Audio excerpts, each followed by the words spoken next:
কখনো কি এমন হয়েছে আপনি যাকে নিজের চোখে একজন মানুষ হিসেবে দেখছেন, কিছুক্ষণ পর বুঝতে পারলেন সে আসলে মানুষই ছিল না?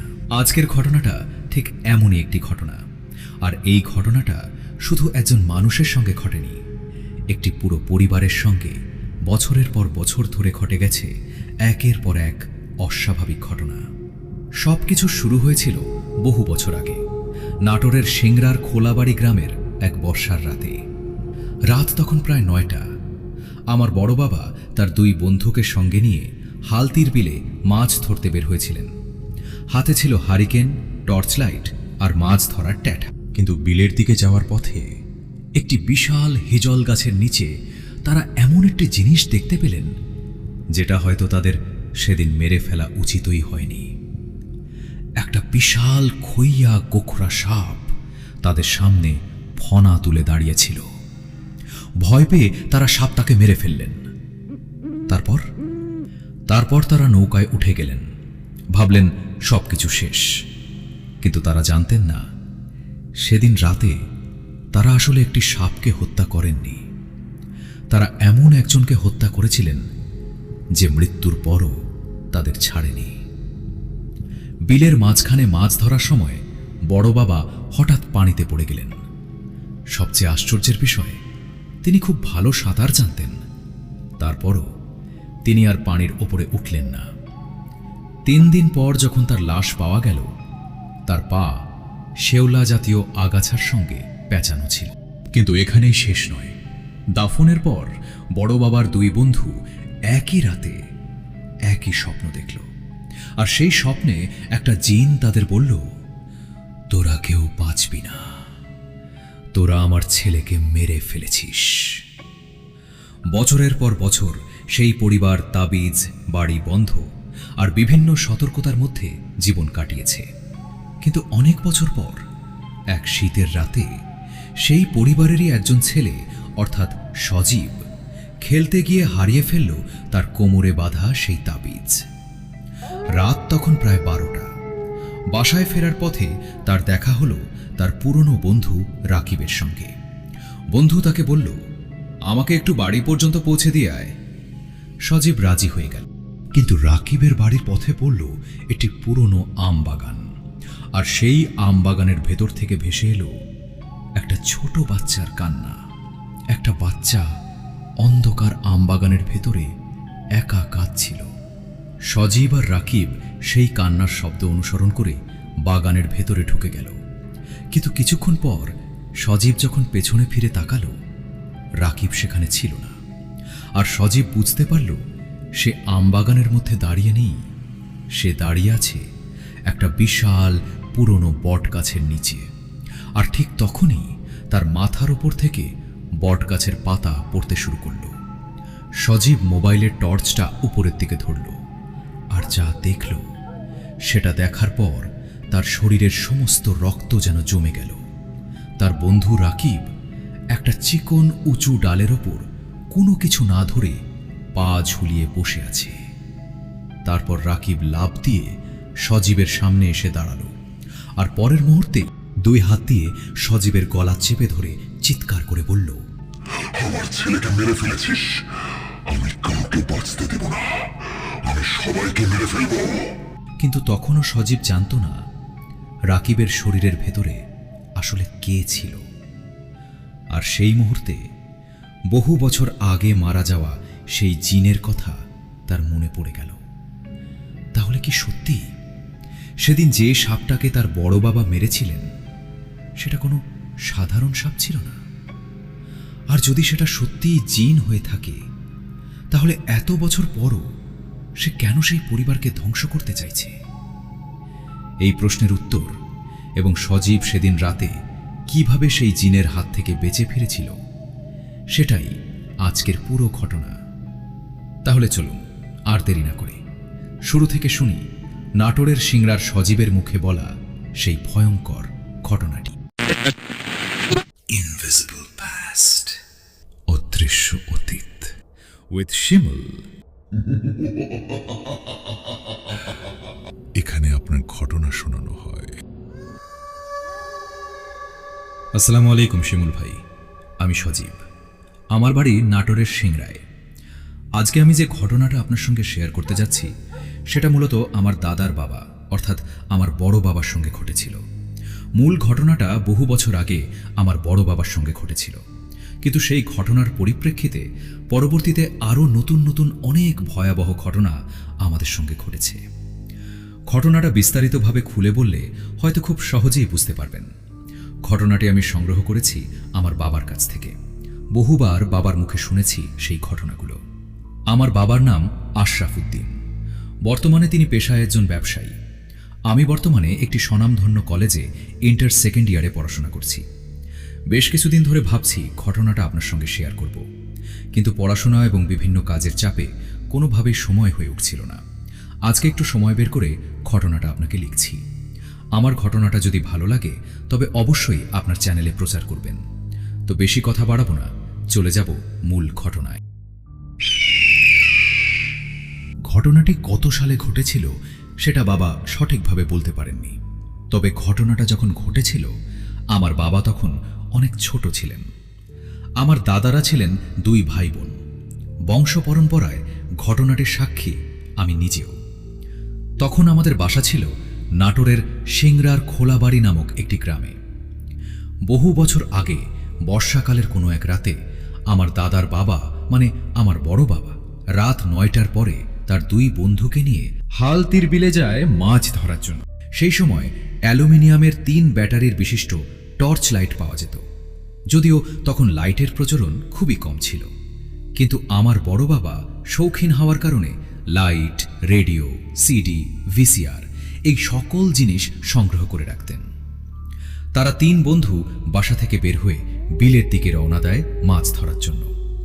তাদের হাতে ছিল হারিকেন এবং টর্চ লাইট, আর হাতে ছিল ট্যাঠা বা কুচ।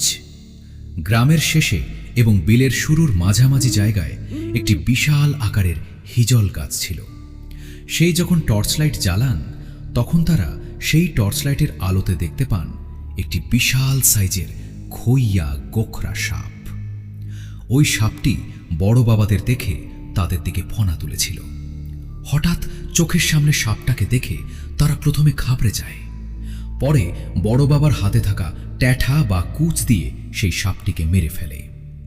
সেই সময় হুক্কোর প্রচলন ছিল। হুক্কো হচ্ছে এক ধরনের তামাক সেবনের যন্ত্র। তো সেই হুক্কোতে তামাক সেবন করতে করতে বড় বাবা এবং তার 2 বন্ধু সাপটা মারার পরে স্বাভাবিকভাবেই নৌকার মধ্যে উঠে বসে এবং হালতির বিলের মাঝখানে যাওয়ার জন্য রওনা দেয়। প্রথমে সবকিছু স্বাভাবিকই ছিল, কিন্তু আসল ঘটনা শুরু হয় বিলের মাঝখানে যাওয়ার পরে। তারা 3 জন আসলে জানতই না তাদের সঙ্গে কি ঘটতে চলেছিল।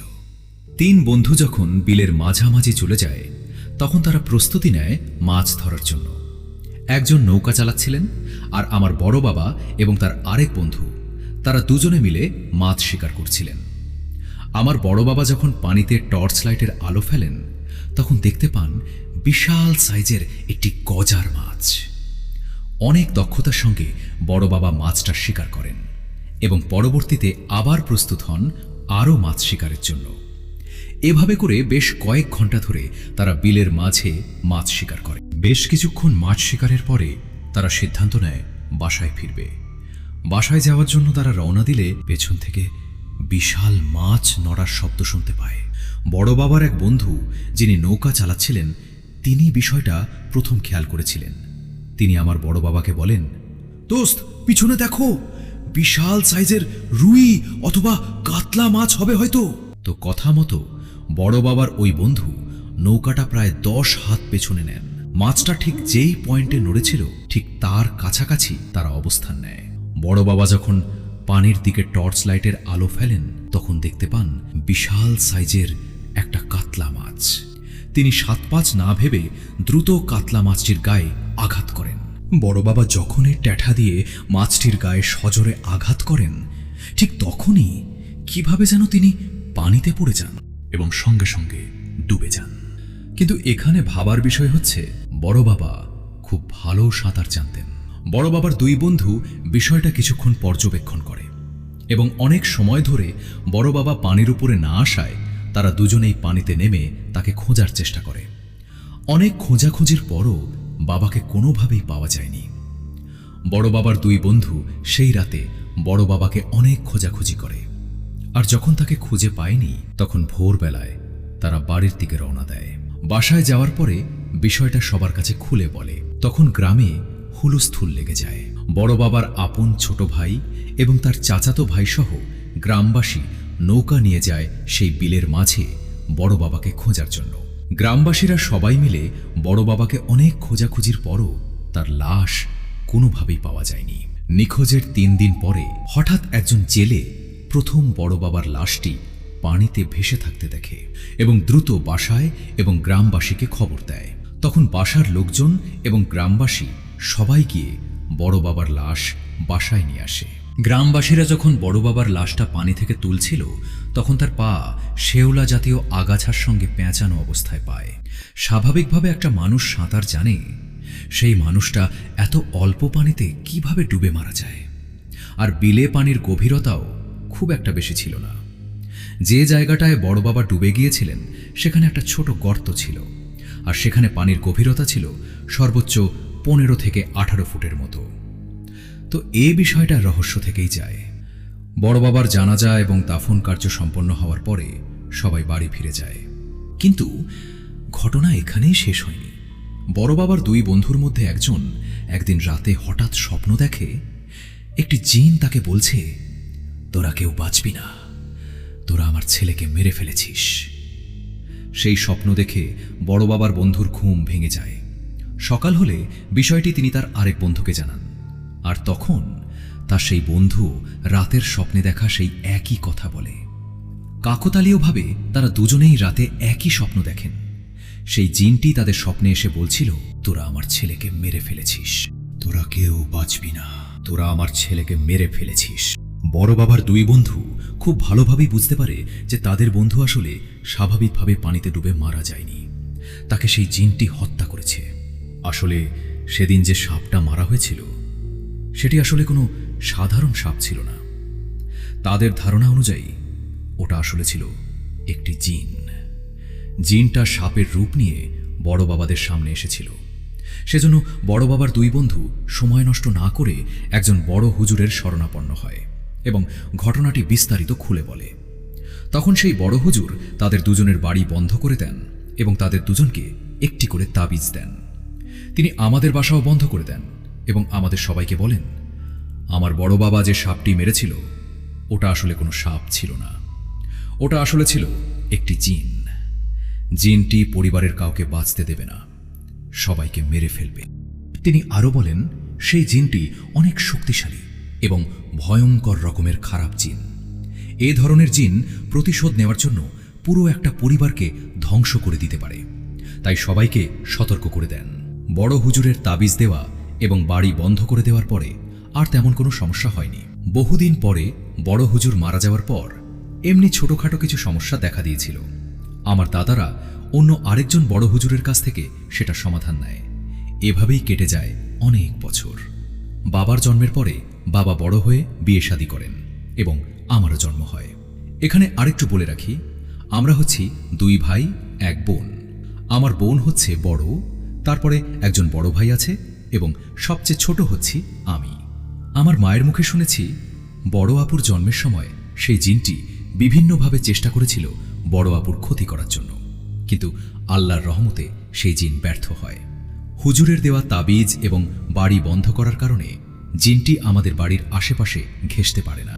আম্মা বলতেন, যখন কোনো কাজে বাইরে যাওয়া লাগতো তখন সেই জিনটি বিভিন্ন উপায়ে আম্মাকে বা তার সঙ্গে যে থাকতো তাদেরকে ভয় দেখাতো। কখনো কখনো সাপের রূপ নিয়ে, কখনো বিড়ালের রূপ নিয়ে, কখনো মানুষ কিংবা অন্য কোনো জীবজন্তুর রূপ নিয়ে আম্মার সামনে আসতো। কিন্তু হুজুরের কঠোর নিষেধের কারণে আম্মা এসব বিষয়ে তেমনভাবে পাত্তা দিতেন না। আমি ছোট থেকে বড় হয়েছি, কোনোদিন আমার সঙ্গে এরকম ঘটনা ঘটেনি। আমি শুধু আব্বু এবং আম্মুর কাছ থেকে শুনতাম, কিন্তু কখনো সরাসরি বিষয়গুলো উপলব্ধি করিনি। হুজুরের দেওয়া তাবিজ সব সময় আমার মাজায় বাঁধা থাকত। শীতের এক রাতে আমি একদিন র্যাকেট খেলার জন্য বন্ধুদের সঙ্গে বাসার বাইরে যাই। এর আগে বহুবার রাতে আমরা র্যাকেট খেলেছি, কিন্তু কোনো রকমের সমস্যায় পড়তে হয়নি। কিন্তু সেদিন রাতে জানি না কিভাবে আমার কোমরে বাঁধা সেই তাবিজটা ছিঁড়ে কোথায় যেন পড়ে যায়। আমাদের খেলা শেষ করতে করতে সেদিন প্রায় রাত 12টা বেজে যায়। সবাইকে বিদায় দিয়ে আমি বাসার উদ্দেশ্যে রওনা দিই। আমাদের খেলার মাঠ থেকে আমার বাসার দূরত্ব প্রায় 1 থেকে 1.5 কিলোমিটার। তো বাসায় যাওয়ার পথে আমার এক পুরনো বন্ধু রাকিবের সঙ্গে দেখা হয়। সে পড়াশোনার জন্য ঢাকায় থাকত। হঠাৎ দেখি সে ব্যাগ এবং লাগেজপত্র নিয়ে রাস্তা দিয়ে হেঁটে হেঁটে আসছে। অনেকদিন পরে যেহেতু তার সঙ্গে দেখা হলো, তাই আমি দাঁড়িয়ে কিছুক্ষণ গল্প করলাম। একসময় সে আমাকে বলল, বাস থেকে নামার পরে কোনো যানবাহন পাওয়া যায়নি, সেজন্য হেঁটে হেঁটে আসছি। আমাকে একটু সাহায্য করিস? আমার সঙ্গে আয়, আমাকে বাড়ি পর্যন্ত পৌঁছে দিয়ে আয়। ব্যাগ আর লাগেজগুলো খুব ভারী, একা নিয়ে যেতে অনেক কষ্ট হচ্ছে। আমি চিন্তা করলাম তার বাসা তো খুব কাছেই, বন্ধুকে সাহায্য করা যায়, হয়তো 5-10 মিনিটের মতো সময় লাগবে। সেজন্য 7-5 না ভেবে আমি তার সঙ্গে ব্যাগ নিয়ে রওনা দিই। রাকিবের বাসায় যাওয়ার পথে রাস্তার দুই পাশে বড় বড় দুটো আমের বাগান পড়ে। তো আমরা যখন সেই বাগানের সামনে দিয়ে যাচ্ছিলাম, ঠিক তখন আমার কানে ভেসে আসে এটি ছোট বাচ্চার কান্নার শব্দ, খুবই করুণ এবং মায়াবী কণ্ঠ। আমি স্পষ্ট শুনতে পাচ্ছিলাম ওই কণ্ঠটা বাগানের ভেতর থেকেই ভেসে আসছে। আমি রাকিবকে বললাম, বন্ধু শুনতে পাচ্ছিস ওই ছোট বাচ্চাটার কান্নার শব্দ? তখন রাকিব বলে, হ্যাঁ বন্ধু, শুনতে পাচ্ছি। তখন আমি কিছু বলার আগেই রাকিব বলে উঠল, চলো তো কাছে গিয়ে দেখি ঘটনাটা কি। প্রথমে আমি যেতে চাইলাম না, কিন্তু রাকিব বারবার বলায় আমি যেতে রাজি হই। লাগেজ এবং ব্যাগগুলো রাস্তা থেকে নামিয়ে একটু নিচে একটি আম গাছের সঙ্গে হেলান দিয়ে রাখলাম। আম বাগানের গাছগুলো অনেক বছরের পুরনো গাছ, এক একটা গাছ বিশাল বিশাল সাইজের। আম বাগানের মধ্যে ঘুটঘুটে অন্ধকার, সেজন্য আমি মোবাইলের টর্চ লাইটটা জ্বালালাম। আমি সামনে হাঁটছিলাম, রাকিব পেছনে পেছনে আসছিল। কিছুক্ষণ পরে আমি উপলব্ধি করলাম যেন বাগানের মধ্যে আমি একাই হাঁটছি, কিন্তু যখন পিছনে ঘুরে তাকালাম দেখলাম রাকিব আমার পিছন পিছন আসছে। আমি আবার সামনের দিকে তাকালাম এবং সেই শব্দটাকে অনুসরণ করতে লাগলাম। কয়েক কদম হাঁটার পরে আবার সেই অনুভূতিটা আমার মধ্যে কাজ করল, যেন আমি বাগানের মধ্যে একাই হাঁটছি। আমি ভাবলাম হয়তো অন্ধকারের কারণে আর চারদিক নিস্তব্ধ থাকায় হয়তো এরকমটা মনে হচ্ছে। আমি আর পিছনে ঘুরে তাকাইনি, সামনের দিকে তাকিয়ে হাঁটছিলাম। কিন্তু শিমুল ভাই, একটা বিষয় আমাকে বারবার ভাবাচ্ছিল। আমি যতই সামনে এগোচ্ছি সেই বাচ্চাটির কান্নার শব্দ যেন ততই সামনে সরে যাচ্ছে। মানে অনেকক্ষণ হাঁটার পরেও আমি বাচ্চাটির কাছে পৌঁছাতে পারিনি। তখন আমার বন্ধু রাকিবকে জিজ্ঞেস করলাম, আচ্ছা বন্ধু, বিষয়টা খেয়াল করেছিস? এত দূর হেঁটে চলে আসলাম, অথচ বাচ্চাটার দেখা পেলাম না এখন পর্যন্ত। কিন্তু রাস্তা থেকে মনে হচ্ছিল একেবারে কাছেই যেন বাচ্চাটা কাঁদছে। বন্ধু রাকিবের কাছ থেকে কোনো উত্তর পেলাম না। আমি আবার জিজ্ঞেস করলাম, বন্ধু আমার কথা শুনছিস?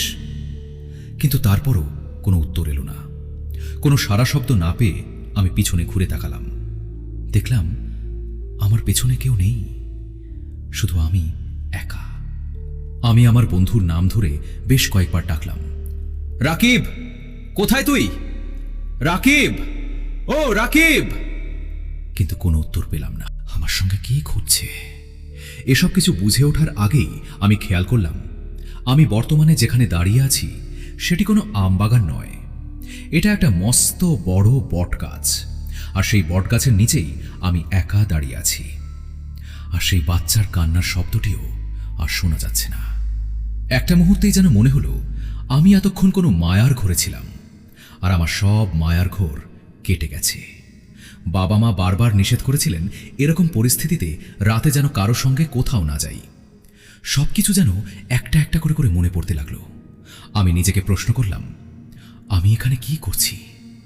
কেন আমি এখানে আসলাম? হঠাৎ করেই আমার মাথার উপর কয়েকটা কাঁচা বটের পাতা এবং বটের যে সাদা আঠাগুলো থাকে সেগুলো গায়ের উপরে পড়তে শুরু করলো। আমি উপরের দিকে মোবাইলের টর্চটি ঘোরালাম।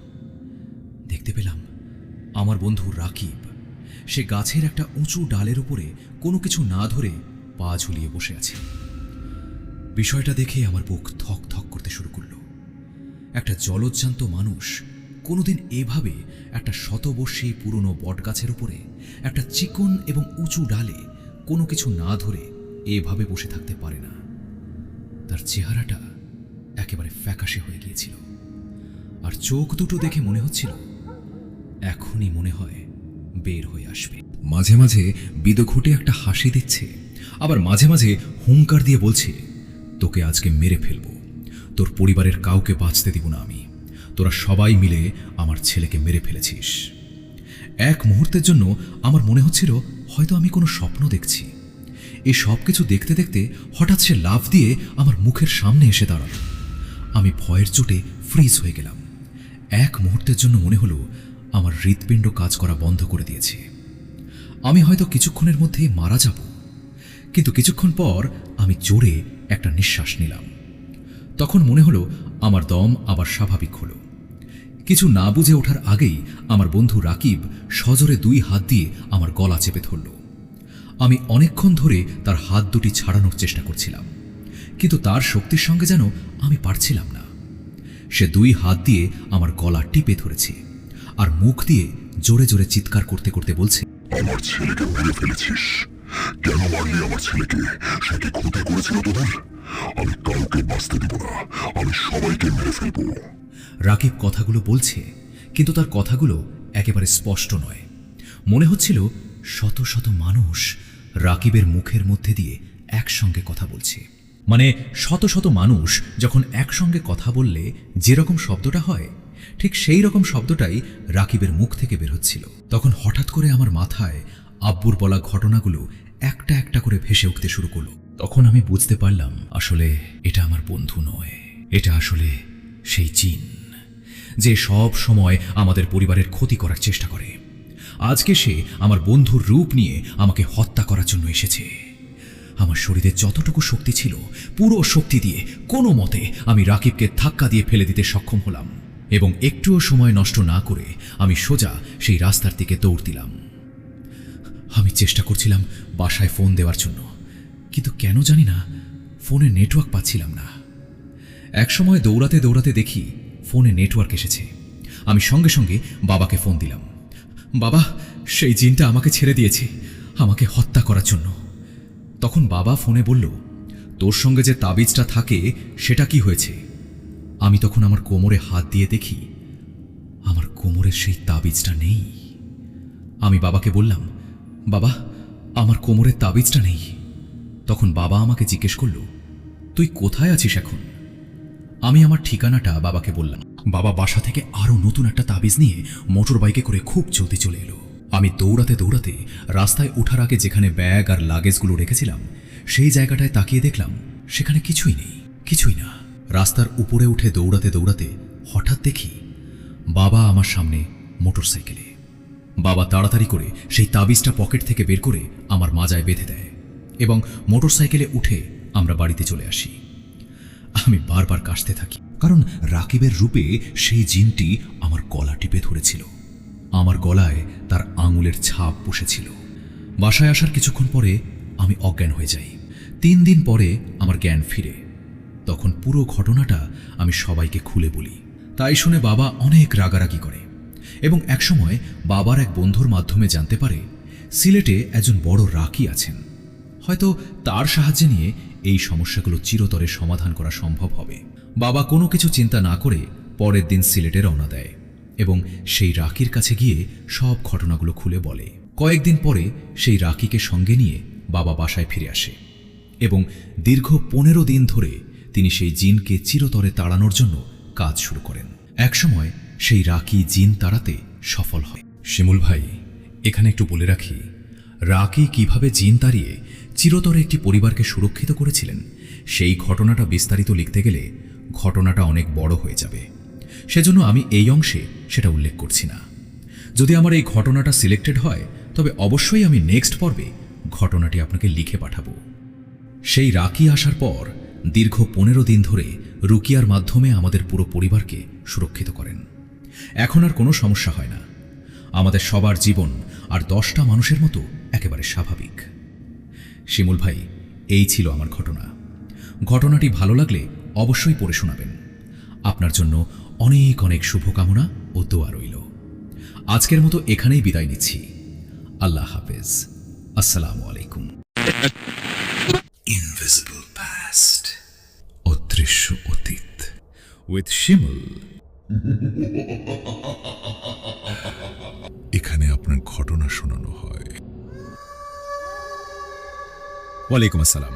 ধন্যবাদ সজীব ভাই, এত ভয়ঙ্কর এবং সুন্দর একটি ঘটনা আমাদের সাথে শেয়ার করার জন্য। আমি চাই আপনি ওই রাকির ঘটনাটা আমাদেরকে পাঠান। সেই রাকি কিভাবে জিন তাড়িয়ে আপনাদের পুরো পরিবারকে সুরক্ষিত করেছিল।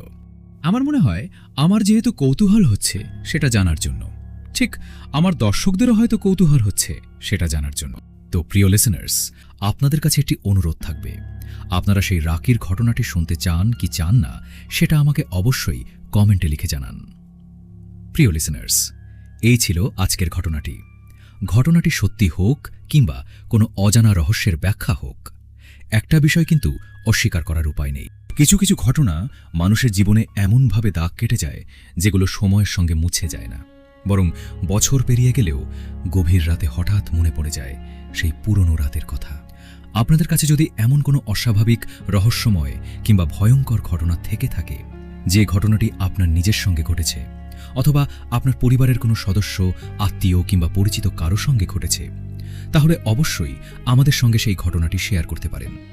আপনার পাঠানো ঘটনাই হয়তো একদিন পৌঁছে যেতে পারে হাজার হাজার শ্রোতার কাছে। আপনার পরিচয় গোপন রাখতে চাইলে সেটাও আমাদের জানাতে পারেন। আপনার ঘটনা পাঠানোর জন্য আমাদের কাছে ইমেইল করতে পারেন। ইমেইল অ্যাড্রেসটি হচ্ছে ইনভিজিবলপাস্ট, অদৃশ্য অতীত @gmail.com। আর আপনি যদি আমাদের চ্যানেলে নতুন হয়ে থাকেন এবং এমন রহস্যময়, ভৌতিক ও অজানা ঘটনাগুলো শুনতে ভালোবাসেন, তাহলে এখনই আমাদের চ্যানেলটি সাবস্ক্রাইব করে পাশে থাকা নোটিফিকেশন বেলটি অন করে দিন। কারণ হয়তো পরের ঘটনাটি হতে পারে আপনার পাঠানো কোনো গল্প, অথবা আপনার পরিচিত কারো জীবনে ঘটে যাওয়া এমন কোনো ঘটনা যার ব্যাখ্যা আজও কেউ দিতে পারেনি। তো প্রিয় লিসেনার্স, আজকের মতো এখানেই বিদায় নিচ্ছি। আবারও ফিরে আসব নতুন কোনো ঘটনা নিয়ে, নতুন কোনো রহস্য নিয়ে, আর হয়তো এমন কোনো গল্প নিয়ে যেটা শুনে গভীর রাতে একা ঘরে বসে আপনারও মনে হবে, সত্যিই কি এই পৃথিবীতে আমাদের চোখের আড়ালে এমন কিছু আছে। ততক্ষণ পর্যন্ত সবাই ভালো থাকুন, সুস্থ থাকুন, নিজের এবং পরিবারের খেয়াল রাখুন, আর আমাদের সঙ্গেই যুক্ত থাকুন।